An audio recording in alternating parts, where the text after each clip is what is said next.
So what guidance would you give to allied health professionals or somebody who's new in the field of oncology or of occupational therapy who aims to assess and address these underlying causes of psychosocial challenges like body image, sexuality, all of these kind of concerns?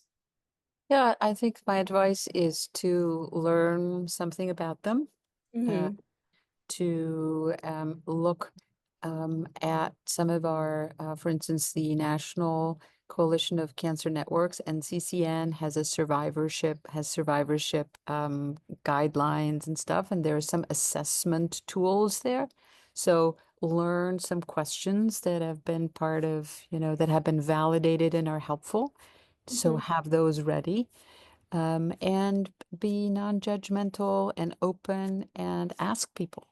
And Okay. so ask people open questions about things, as we said before, and learn some of the questions that are used in order to screen people who really need to be referred to a specialist for that.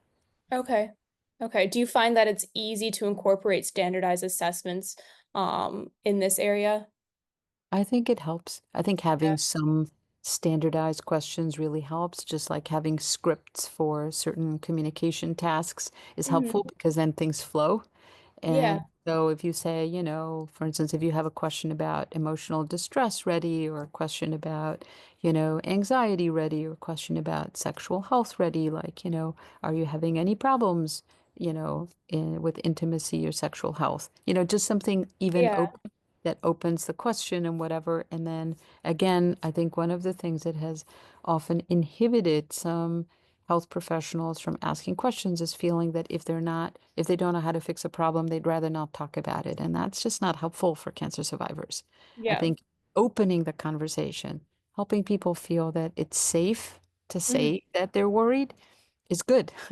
And then Yeah. say, look, I'm trained in OT, but Yeah. let me make a recommendation, or let me just write, is it okay with you if I write a note to your referring physician and say, you know, Jane told me today that she actually is waking up at night worrying about this.